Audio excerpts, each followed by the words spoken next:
Hello students, today we will discuss transformation or mapping. A complex function since we know that a complex function involves four real variables, w is equal to fz. If it is a complex valued function, then u plus iv is equal to, it can be expressed as u plus iv is equal to f of x plus iy. So as you can see that x and y are independent variables and u and v are dependent variables. So since there are four variables, so we require a four-dimensional region to represent this function. Hence two complex planes are used for representation. इसलिए हम दो complex plane अलग अलग लेंगे, चूंकि चार variable हैं तो दो वेरिएबल को हम z प्लेन पे और दो वेरिएबल को यानी कि एक्स वाई को z प्लेन पे रिप्रेजेंट करते हैं और u v को हम w प्लेन पे रिप्रेजेंट करते हैं. ठीक है, तो thus the function w is equal to F Z defines a correspondence between points of these two planes. तो ये जो हमारा फंक्शन f है, या जो ये रूल है, या फॉर्मूला रूल, ये मैपिंग, ट्रांसफॉर्मेशन इसको बोलते हैं, तो ये जो है ये करेस्पॉन्डेंस है जो कि दो प्लेन्स के बीच में एक एसोसिएशन, एक करस्पॉन्डेंस को रिप्रेजेंट कर रहा है, जेड प्लेन और डब्ल्यू प्लेन को. तो जेड प्लेन पे जब भी हम कोई भी पॉइंट लेंगे, हर एक पॉइंट जो भी हम जेड प्लेन पे ले रहे हैं उसके रिगार्डिंग हमें डब्ल्यू प्लेन पे एक पॉइंट मिलता है यूवी के फॉर्म में. ठीक है, hence function W is equal to F Z defines a mapping और transformation of Z plane into the W plane. तो ये जो फंक्शन है W equal to F Z, ये एक मैपिंग या एक ट्रांसफॉर्मेशन को डिफाइन करता है जेड प्लेन से डब्ल्यू प्लेन में. ठीक है, next topic is conformal transformation. अब कोई भी जो ट्रांसफॉर्मेशन है वो कन्फॉर्मल कब कहलाता है?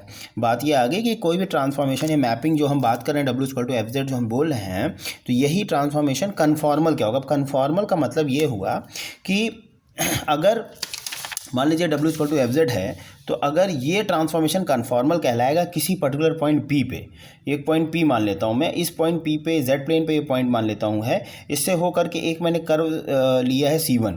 तो इस कर्व के अलॉन्ग जो भी मैं पॉइंट्स ले रहा हूँ एक्स वाई, ये जो पॉइंट्स हैं हमारे, इनके रिगार्डिंग जो पॉइंट्स हमें मिलेंगे डब्ल्यू प्लेन पे, इस फंक्शन एफ के थ्रू हमें जो पॉइंट्स मिलेंगे, तो जो हमें पॉइंट्स मिलेंगे डब्ल्यू प्लेन पे, उनको हमने C1 कर्व के अलॉन्ग जो मिल रहा है उसको सपोज हमें प्लॉट कर लिया उसको, उन पॉइंट्स को, तो हमें ये C1 डैश हमने इसको नाम दे दिया. इस कर्व को एक कर्व मिला उसको हमने C1 डैश नाम दे दिया.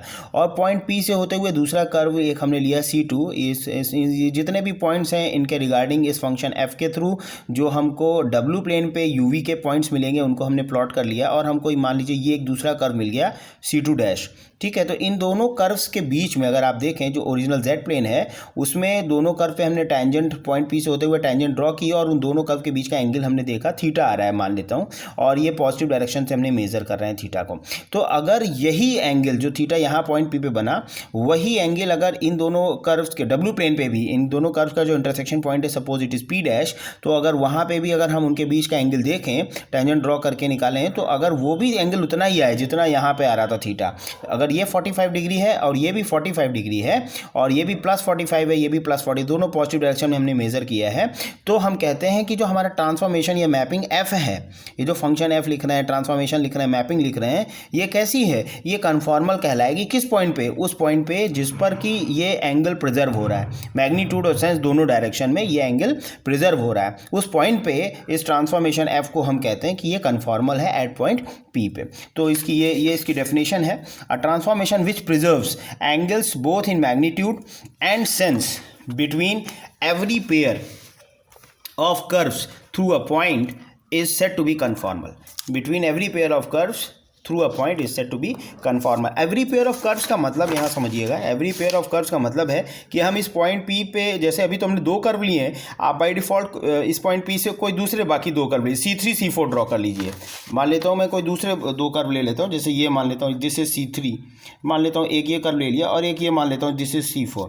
ठीक है, तो इनके अलॉन्ग भी हमको सेम C3 C4 के अलॉन्ग भी हमको हमें दो कर्व मिल जाएंगे. मान लेता हूँ एक यहाँ पे मिल गया, this is C3 dash, point P dash से, ये पॉइंट हो सकता है इंटरसेक्शन उनका थोड़ा सा डिफरेंट हो जाए, ये जो ही नहीं पी डैश पे ही इंटरसेक्ट करें. वो फिलहाल मैंने बना दिया है फिगर, तो मैं बना दे रहा हूँ, दिस इज C4 डैश. तो C3 C4 के बीच में अगर आप देखें तो इसके बीच में जो एंगल थीटा बन रहा है, वही एंगल जितना थीटा बन रहा है और जिस डायरेक्शन में बन रहा है, सेम वही एंगल इन दोनों C3 4 और C4 डैश के बीच में फिर से बनेगा. C3 और C4 के बीच में, C3 एंड C4.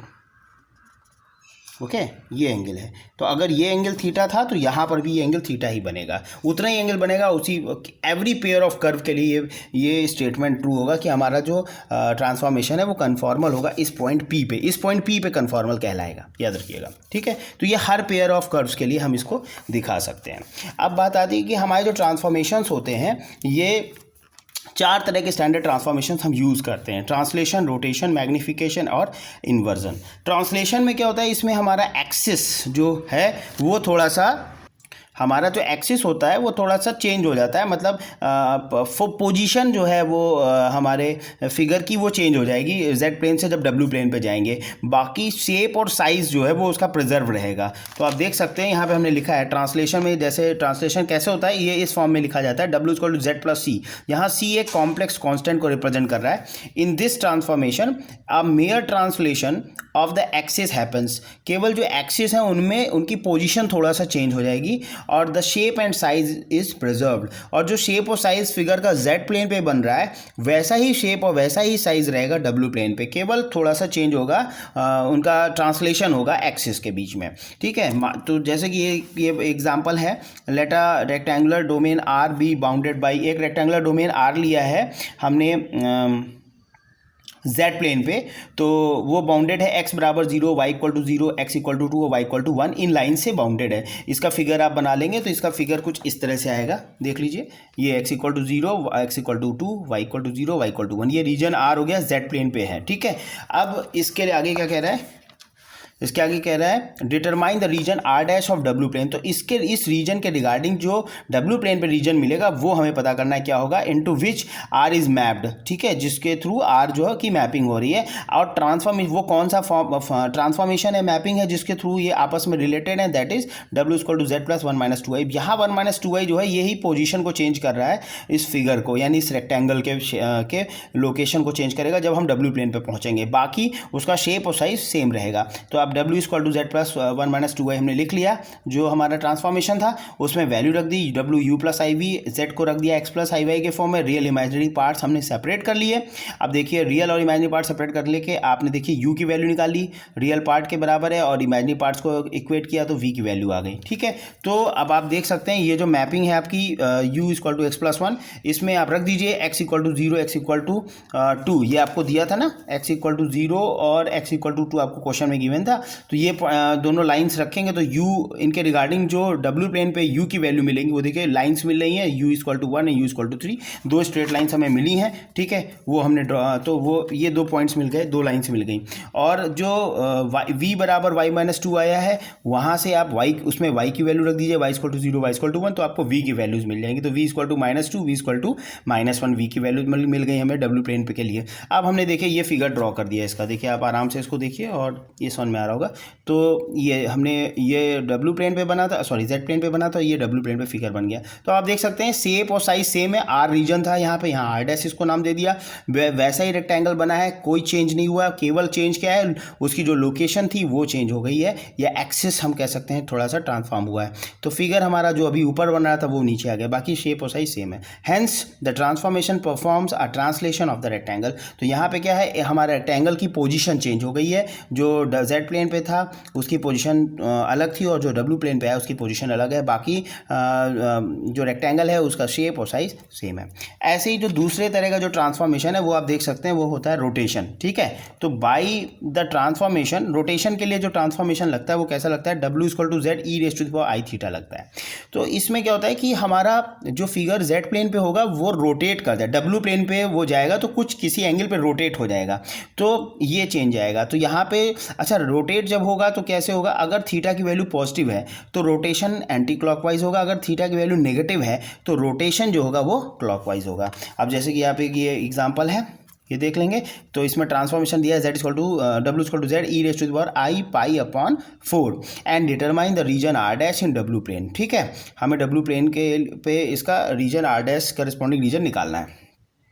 जो रीजन आर जेड प्लेन पे है वो क्या है, वो bounded by these 3 lines, x बराबर 0, y बराबर 0 एंड x plus y equal to 1। इन तीनों लाइंस के बीच में जो रीजन बाउंडेड आर रीजन है वो जेड प्लेन पे है, उसके करस्पॉन्डिंग रीजन डब्ल्यू प्लेन पे आपको बताना है क्या होगा, वो हमें निकालना है, ठीक है। तो अब देखिए सबसे पहले तो हम real imaginary parts W plane को निकालने के लिए यू वी की वैल्यू ट्रांसफॉर्मेशन निकाल लेते हैं। तो z equal W equal to Z e raise to i pi by 4 दिया था, जब w को लिखा यू प्लस आई वी और z की जगह x प्लस आई वाई। अच्छा, e to the power i theta का फॉर्मूला आपको पता ही है, कॉस थीटा प्लस आई साइन थीटा होता है। थीटा क्या है यहाँ पे पाई बाई 4 है, तो ये फॉर्मूला क्या बन जाएगा cos pi by 4 plus I sine pi by 4। 45 degree की वैल्यू आपको पता है, कॉस 45 1/√2, साइन 45 भी 1/√2 हमने लिख लिया। अब इनको आपस में मल्टीप्लाई करके रियल इमेजिनरी पार्ट आप अलग अलग कर लीजिए और u और v की वैल्यूज़ को इक्वेट कर लीजिए, रियल पार्ट अलग कर लीजिए और इमेजिनरी पार्ट को अलग कर लीजिए। तो देखिए आपको कुछ इस तरह से वैल्यूज़ मिल जाएंगी। ठीक है, तो equating real and imaginary parts हमको मिल गया u equal to 1/2 x minus y, v equal to 1/2 x plus y. अब इसमें अगर आप देखें तो x को 0, जो आपको 3 लाइंस दी थी z प्लेन के लिए, ट्रायंगुलर रीजन दिया था, x इक्वल टू 0 इन दोनों में रख दीजिए। तो u की वैल्यू यहाँ से आ गई, v की वैल्यू आ गई, दोनों में x बराबर 0 रखा। अब u और v को आपस में कंपेयर करिए तो आप देखेंगे सेम वैल्यू है, u की भी वही वैल्यू है जो v की वैल्यू है, बस यहाँ पे माइनस आ रहा है, ये प्लस में आ रहा है, यानी v equal to minus u आप लिख सकते हैं।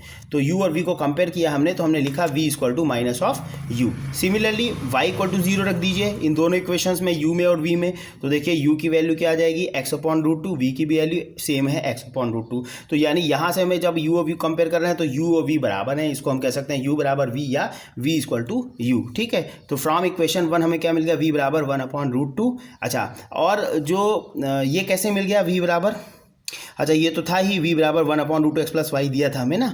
तो इसमें अब जो तीसरी इक्वेशन थी हमें पता है वो क्या मिला है, हमें दी गिवन है, वो तीसरी लाइन है प्लेन पे, वो है x plus y equal to 1। तो x plus y equal to 1 ये यहाँ पे रखिए, x प्लस वाई की वैल्यू 1 रख दीजिए, तो v की वैल्यू आ गई 1/√2। अब ये एक स्ट्रेट लाइन होगी जो आप यूवी प्लेन पे ड्रॉ करेंगे, v की वैल्यू 1/√2 मिल गई, x plus y equal to 1 रख दिया इसमें, तो v की वैल्यू आ गई 1/√2। क्योंकि इसी में x प्लस वाई आ रहा है, u में तो x प्लस वाई था नहीं, इसलिए हमने इसमें रखा है x प्लस वाई की वैल्यू, क्योंकि ये v के अंदर कंटेंड है x प्लस वाई, इसलिए इसमें रख दिया। तो v की वैल्यू 1/√2 मिल गई। तो हमें 3 अलग अलग लाइंस मिल गई। अब इनके थ्रू देखते हैं क्या फिगर बनेगा, जरा देख लेते हैं। देखिए फिगर बन रहा है, z प्लेन पे ये था आपका x, ये है आपकी लाइन y इक्वल टू 0, ये है लाइन x इक्वल टू 0, ये है x plus y equal to 1। तो ये तीनों लाइंस हो गई। ठीक है, तो ये रीजन r बना z प्लेन पे। इसके करस्पॉन्डिंग जो रीजन आया देखिए, v बराबर u लाइन हो गई, 45 डिग्री का एंगल बनाते हुए जा रही है, ओरिजिन से पास होगी। और ये देखिए एक लाइन इधर से हो गई, v बराबर माइनस यू हो गई। ठीक है, v equal to minus u. और तीसरी लाइन जो v इक्वल टू 1/√2 है, ये ऊपर u एक्सिस के पैरेलल जाएगी, v equal to u axis की इक्वेशन v इक्वल टू 0 उसके पैरेलल होगी, v इक्वल टू प्लस 1/√2 है, तो ये हो गई। देखिए तो सेम ही रीजन है, इसमें शेप साइज में कोई डिफरेंस नहीं आएगा, केवल डिफरेंस आएगा कि जो फिगर था वो यहाँ बनाने में थोड़ा सा मुझसे टिल्ड हुआ है, इस वजह से थोड़ा सा डिफरेंट दिख रहा है। अदरवाइज जैसा शेप यहाँ था सेम वही शेप रहेगा, बस वो एंगल उसका 45 डिग्री रोटेट हो गया है। तो ये फिगर रोटेट हो गया है, ऊपर की तरफ चला गया, 45 पे रोटेशन आ गई। तो यहाँ से आप कह सकते हैं, so the mapping w equal to Z e raise to the power i pi by 4 performs a rotation of region r through an angle pi by 4। ठीक है, तो यहाँ पे रोटेशन हो गया। तो this was the second transformation. Third one is magnification और stretching. अब मैग्निफिकेशन या स्ट्रेचिंग आप नाम से ही समझ रहे हैं, इसमें जो है हमारा जो फिगर होगा वो मैग्नीफाई हो जाएगा, यानी वो और बड़ा हो जाएगा।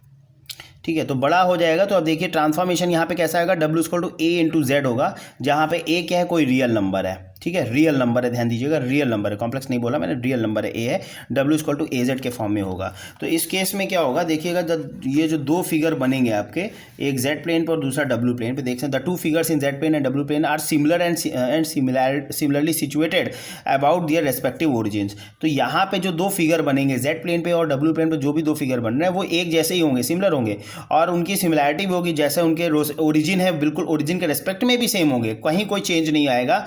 बस चेंज कहाँ पे है कि जो फिगर होगा w प्लेन में इज स्ट्रेच्ड a टाइम्स, वो a टाइम्स बढ़ जाएगा, a टाइम्स वो बड़ा होगा, लार्जर होगा the figure in z plane, जो z प्लेन की तुलना में a टाइम्स बड़ा हो जाएगा। तो देख सकते हैं, जैसे अगर हमने ट्रांसफॉर्मेशन लिखा है w इक्वल टू 2z, आप देख सकते हैं 2 गुना a की वैल्यू 2 है, 2 टाइम्स कर देगा। तो क्या देख लीजिए, यहाँ पे ये रीजन था, जैसे x बराबर 0 मैंने एग्जाम्पल लिया, इसको ज़्यादा मैंने इस पर कोई प्रॉब्लम पूरे सॉल्व नहीं करके दिखाया, डायरेक्ट आपको बस एग्जाम्पल समझा दे रहा हूँ, ऐसे ही आप एग्जाम में कर सकते हैं। तो w इक्वल टू 2z आप वैसे ही सॉल्व करिए जैसे पहले दो एग्जाम्पल्स को हमने किया था, और उनके फिगर्स को ड्रॉ करेंगे। तो पहली बात तो u और v की वैल्यूज़ आ जाएंगी, तो u और v की वैल्यूज़ को आप प्लॉट कर देंगे तो प्लॉट करने के बाद आप देखेंगे कि जेड प्लेन पे जो फिगर बन रहा था सिमिलर फिगर आपका यूवी प्लेन पे बनेगा, बस शेप आप देख लीजिए उसका 2 टाइम्स हो गया। ये x plus y equal to 1 था और ये line u plus v equal to 2 इसके रिगार्डिंग मिल रही है, इस वजह से इसका ये जो एरिया है जो कवर कर रही है ऑलमोस्ट 2 टाइम्स हो गया। तो this is known as the stretching और मैग्निफिकेशन। तो ये तीसरे टाइप का ट्रांसफॉर्मेशन था। अब चौथा और आखिरी जो इंपॉर्टेंट एक ट्रांसफॉर्मेशन और है वो क्या है, इन्वर्जन। इसमें इन्वर्जन में क्या है, जैसे w इक्वल टू 1/z आपको दिया गया है, तो इस ट्रांसफॉर्मेशन में जो भी फिगर z प्लेन पे होता है वो मैप होता है upon the reciprocal figure in w plane.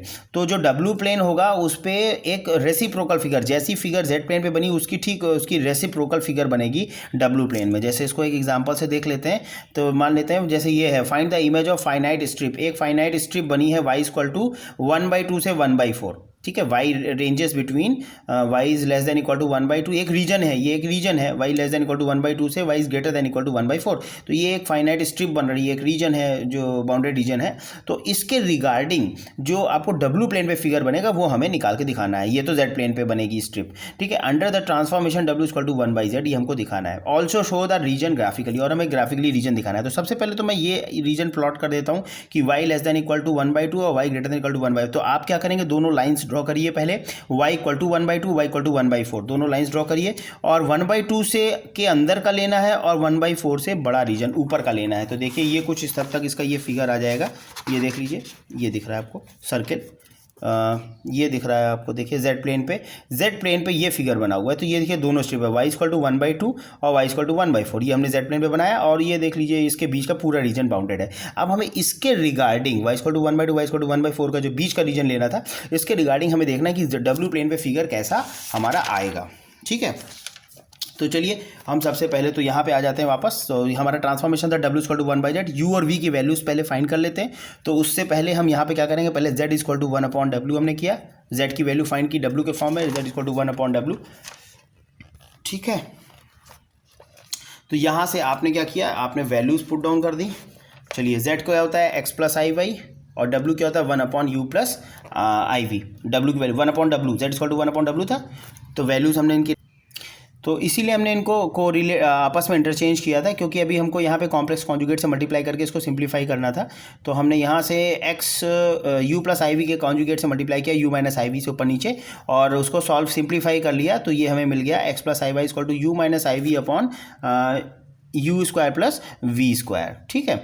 तो हमें क्या मिल गया यहाँ से देख लीजिए, x equal to u upon u square plus v square and y equal to minus v upon u square. फिर हम इसके हमने रियल और इमेजिनरी पार्ट्स को अलग अलग कर लिया है। तो देख लीजिए ये आ जाएगा, ये इसमें कोई दिक्कत नहीं, आपको ये पता है, इसमें चेंज नहीं है। अब हमने सब एक एक कंडीशन अप्लाई की। y की वैल्यू क्या थी, लेस देन 1/2 दी थी, ठीक है। तो वो अप्लाई करिए। y की वैल्यू क्या आई, यहाँ पर ये आई, इसको लेस देन 1/2 इनइक्वालिटी के साथ ले लिया, क्रॉस मल्टीप्लाई कर लिया। तो हमें रिजल्ट मिल गया -2v less than u square plus we square. तो दोनों तरफ 2v ऐड कर दीजिए, प्लस 2v दोनों तरफ ऐड करिए, इधर 0 हो जाएगा, इधर u square plus we square plus 2v आ गया, ठीक है। तो अब आप देख सकते हैं ये क्या बन रहा है, ये बन रहा है u प्लस, यहाँ पे u स्क्वायर है, v स्क्वायर है प्लस 2v लिखा हुआ है। तो अगर हम इधर होल स्क्वायर बनाना चाहें इस तरफ राइट लेफ्ट साइड में, तो v स्क्वायर प्लस 2v है, अगर +1 और आ जाए तो ये बनेगा v प्लस 1 का होल स्क्वायर। तो हमने इसको होल स्क्वायर बनाने के लिए दोनों तरफ +1 ऐड कर दिया, इधर भी +1 जोड़ दिया, इधर भी 1 जोड़ दिया। तो हमें क्या मिल गया 1, ये जो है u स्क्वायर प्लस ये बन गया v प्लस 1 का whole square, this whole quantity is greater than 1। तो ये हमें एक इक्वेशन मिल गई। अब ये एक्चुअली में इक्वेशन क्या है, ये एक सर्किल की इक्वेशन है, u square plus we plus 1 का होल स्क्वायर ग्रेटर देन 1। ये एक सर्किल की इक्वेशन बन रही है, और इस सर्किल ग्रेटर देन 1 का मतलब ये जो यूनिट इसकी रेडियस 1 होगी, और इस जो भी सर्किल है इसके बाहर के पॉइंट्स को हमें लेना है इस सर्किल, क्योंकि ग्रेटर देन 1 से बड़ा लेना है, वो सारे पॉइंट्स का कलेक्शन लेना है जो इस सर्किल के बाहर आएंगे, 1 रेडियस के सर्किल के बाहर लाई करेंगे, उनको लेना है। ग्रेटर देन 1 है, इसका मतलब ये हुआ, ठीक है। अच्छा, सेकंड कंडीशन की बात करते हैं। y बराबर आपको दिया था y इज ग्रेटर देन 1/4, तो हमने y ग्रेटर देन 1/4 को सिंप्लीफाई किया। तो ये y की वैल्यू रखिए फिर से, माइनस ऊपर हमने निकाली थी -v upon u square plus we square greater than 1/4, cross multiply करके इसको सिंप्लीफाई कर लिया हमने। तो क्रॉस मल्टीप्लाई एक्चुअली इस केस में हम नहीं बोलते हैं क्योंकि इक्वालिटी नहीं है। तो हम क्या करेंगे, जैसे यहाँ पे 4 आ रहा है, हम दोनों तरफ 4 से मल्टीप्लाई कर दिया। यहाँ पे you square plus we square आ रहा है डिनोमिनेटर में, दोनों तरफ U square plus we square से मल्टीप्लाई कर दिया। तो देखिए आपको रिजल्ट कुछ इस तरह से मिल जाएगा। तो -4 इंटू वी, 4 उधर -4 से दोनों तरफ किया था तो इधर तो 4 कैंसिल हो गया, और u square plus we square से दोनों तरफ किया तो इधर u square plus we square cut जाएगा, उधर आ जाएगा u square plus we square. तो देखिए ये आ गया माइनस का 4v greater than u square plus we square, इस तरह से आया। अब क्या किया, माइनस का 4v इधर है ना, इसको 0 कर दीजिए, तो दोनों तरफ 4v ऐड कर दीजिए, तो इधर 0 हो जाएगा और उधर 4v ऐड हो जाएगा। अब इधर फिर देखिए वी स्क्वायर प्लस 4v आ रहा है, यानी ये फिर से होल स्क्वायर बन सकता है, किसी सर्किल की इक्वेशन को बनाएगा ये। तो बनाने के लिए 4v है तो हम क्या जोड़ें क्या घटाएं, तो हम इसमें 4 ऐड कर दें और दूसरी तरफ भी, दोनों तरफ हमने 4 ऐड कर दिया, उधर भी 4 ऐड किया, इधर 4 ऐड किया, तो ये क्या बन गया v प्लस 2 का होल स्क्वायर। देखिए v प्लस 2 का होल स्क्वायर ही तो आएगा, we square plus 4v plus 4, ठीक है। तो ये बन गया v प्लस 2 का होल स्क्वायर और ये बन गया u स्क्वायर, ये पहले से था u square plus v plus 2 का होल स्क्वायर क्या आ गया, ये आ गया आपका इट इज़ लेस देन 4। तो हमने इसी को लिख दिया यहाँ पे you square plus we plus 2 का whole square is less than 4, इसको दूसरी तरह से लिख दिया, बात वही है, सेम ही चीज़ लिखा, रिजल्ट सेम है। तो इससे हमें क्या पता चला, this shows which shows that the region R dash in डब्ल्यू प्लेन, ये जो रीजन आर डैश बनेगा डब्ल्यू प्लेन में इज बाउंडेड बाय 2 सर्किल्स, ये दोनों सर्किल को रिप्रेजेंट कर रहे हैं, ये दोनों ही सर्किल की क्वेश्चंस को रिप्रेजेंट कर रहे हैं। मैं बताता हूँ, अगर आपको याद हो तो ये इक्वेशन अगर लिखी है x square plus y square बराबर आर स्क्वायर, तो ये एक सर्किल की इक्वेशन को रिप्रेजेंट करता है, आपको पता है, जिसका सेंटर 0,0 होता है और रेडियस आर होती है, ये आप जानते हैं। तो अगर इसी के साथ में अगर ये ऐसे लिखा हो, अगर लिखा है मान लीजिए एक्स माइनस ए का whole square plus y minus b का होल स्क्वायर बराबर आर स्क्वायर, ठीक है, तो ये किसको रिप्रेजेंट करेगा, ये रिप्रेजेंट कर रहा है एक ऐसे सर्किल को जिसका सेंटर प्लस ए कॉमा प्लस बी पे है, दोनों ही वैल्यू पॉजिटिव है, एक्स भी पॉजिटिव है और वाई भी पॉजिटिव है, ठीक है। तो देख सकते हैं, जैसे मान लीजिए ये आ गया हमारा, तो ये एक सर्किल है जिसका सेंटर किधर है, ए कॉमा बी पे, ठीक है, प्लस ए कॉमा प्लस बी पे सेंटर, और इसकी रेडियस फिर से कितनी है, आर है, इसकी रेडियस आर है। तो इसी तरह से देखिए, तो हमें जो इक्वेशंस मिली हैं दो कर्व की अलग अलग, एक तो हमें मिली है u square plus we plus, अब देखिए हमें एक इक्वेशन मिली है u square plus we plus 1 का होल स्क्वायर ग्रेटर देन 1, एक तो ये मिली है, ठीक है, और दूसरी मिली है हमें u square plus we plus 2 का होल स्क्वायर, ठीक है, और क्या है, लेस देन 4।